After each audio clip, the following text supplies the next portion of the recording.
la médaille que Catherine m'a ramenée, très belle médaille de la Vierge Marie, qu'on va bénir en même temps. Alors, pourquoi je fais ce geste aussi de bénédiction, et puis je la reposerai devant la crèche de l'enfant Jésus? Parce que traditionnellement, comme quand nous avons un baptême, eh bien, nous avons à bénir aussi des objets, des médailles qui signifient la grâce du baptême. Et aujourd'hui, c'est l'occasion de raviver en nous justement cette grâce du baptême. Et on a raison d'avoir ainsi gourmettes, médailles, surtout médailles religieuses autour de notre cou qui nous rappellent justement cette grâce du baptême.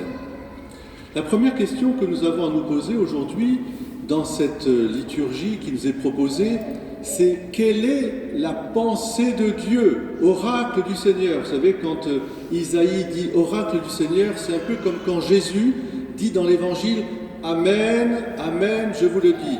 C'est pour nous dire quelque chose de très important. C'est que le plan de Dieu est un plan qui n'est guidé uniquement que par l'amour, don de lui-même, et un amour qui est donc forcément gratuit. Cette gratuité du don de Dieu, eh bien, bouleverse les plans de l'humanité livrée à lui-même, à elle-même, et où tout est un rapport de force, un rapport je dirais, de justice quand même, mais un rapport de force, et c'est un peu l'efficacité, le rendement, l'utilitarisme, comme on dit. Une forme au fond, de matérialisme toujours présent. Et le Seigneur, il vient nous rappeler qu'au commencement, qu'est-ce qui était au commencement de la création? Qui peut me dire? Au commencement de la création, quand Dieu fit tout de rien, qu'est-ce qui était sur la terre et qui planait sur la terre déjà? Sur les eaux. L'Esprit. Est-ce que vous vous rappelez? Au commencement, l'Esprit planait sur les eaux. Mais pourquoi est-ce que la Genèse nous rappelle cela? Mais pour précisément nous rappeler qu'au commencement, il y a le don gratuit de l'amour de Dieu qui vient féconder notre vie. C'est une grâce, c'est l'Esprit plane sur les eaux. Et puis il y a le drame du péché. Et ce drame du péché fait que cet esprit qui planait sur les eaux et qui permettait la communion de la création tout entière et de l'homme placé dans cette création, eh bien, dans cette communion d'amour de Dieu qui devait s'ouvrir à la plénitude de la vie même de Dieu en nous, tout ça a été brisé par le péché.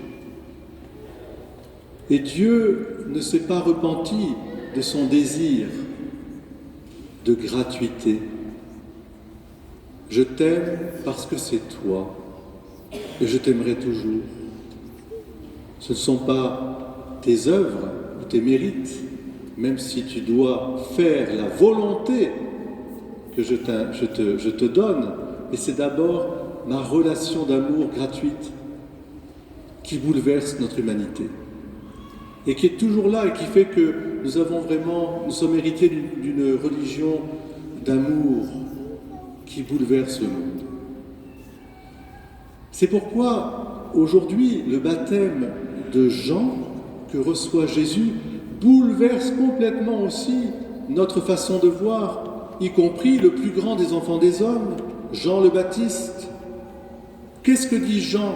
Là, nous avons la version de Marc, mais nous savons très bien que quand Jésus vient de Nazareth et qu'il demande à Jean de le baptiser, Jean recule en disant « Mais ce n'est pas possible, c'est pas toi qui dois être baptisé, mais c'est moi qui dois être baptisé par toi, car tu es le Saint de Dieu, le Fils de Dieu, tu es l'agneau de Dieu. » Et Jésus lui dit « Laisse faire, tu comprendras la volonté de Dieu. » Donc, la question que nous devons nous poser, pourquoi Jésus s'est fait baptiser par Jean? Bien, la réponse, nous l'avons évidemment dans ce triptyque eau, sang, esprit. Pour retrouver la gratuité du don de Dieu, et la communion des hommes avec Dieu, Dieu a bouleversé nos plans en venant lui-même à nous, s'insérer dans notre nature humaine. C'est le mystère de Noël. Il s'est fait homme dans la chair. Et verbum caro factum est, et le Verbe s'est fait chair. C'est-à-dire qu'il a épousé toute la nature humaine dans son histoire. Non pas une nature humaine hors du monde, mais dans le monde. Lui qui n'a pas péché, il s'est inscrit dans cette chair blessée par le péché. Et voilà pourquoi Jésus fait cette procession avec tous ces gens qui viennent se faire baptiser pour demander la conversion, c'est-à-dire la purification de leur cœur, pour pouvoir se tourner vers la grâce de Dieu. Ça bouleverse évidemment le plan que Jean-Baptiste pouvait imaginer. C'était réservé aux hommes, mais pas à toi. Et Jésus dit non. Je suis venu pour sauver l'humanité et je m'immerge dans cette humanité. Je plonge avec Adam dans cette eau pour que ensuite, je puisse apporter le baptême dans l'eau et l'esprit.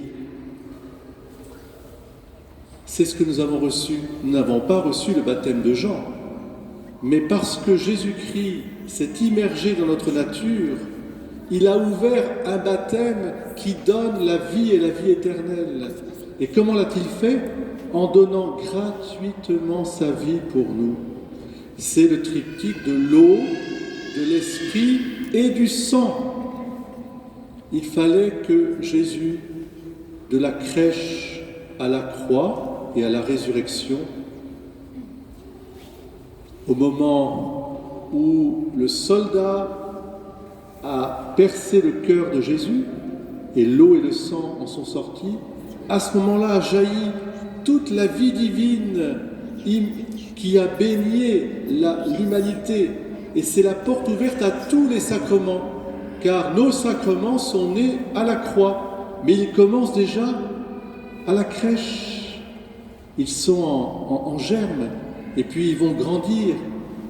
Ces sacrements, c'est-à-dire la présence de Jésus dans notre vie. Vous comprenez maintenant le baptême de Jean, le baptême de Jésus? Nous sommes baptisés en Jésus, mais si Jésus a voulu être baptisé par Jean, c'est parce qu'il voulait montrer qu'il est vraiment homme, tout en étant Dieu, et qu'il accueille cette humanité blessée pour l'ouvrir gratuitement à la vie même de Dieu. Alors heureux sommes-nous aujourd'hui, nous pouvons bénir le Seigneur de ce baptême. Je vous invite vraiment à être entièrement purifiés et à nous purifier encore. Car, comme disait saint Grégoire de Nazianze ce matin dans les lectures du Bréviaire, il disait « Rien ne donne à Dieu autant de joie que le redressement et le salut de l'homme. » Et c'est à cela que tend tout le discours et tout le mystère de Jésus. Soyez comme des sources de lumière dans le monde, une force vitale pour les autres hommes. Vous voyez comment l'évêque de Nazianze s'adresse à son peuple au IVe siècle. C'est la même chose aujourd'hui. Soyez comme des sources de lumière, vous qui avez été baptisés dans le Christ. Comme des lumières parfaites, secondant la grande lumière, soyez initiés à la vie de lumière qui est au ciel.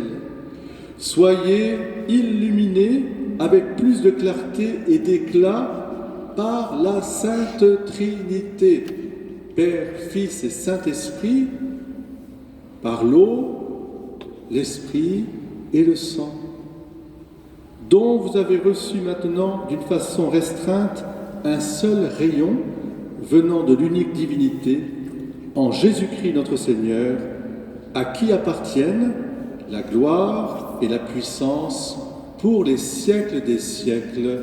Amen. Au nom du Père et du Fils et du Saint-Esprit. Amen.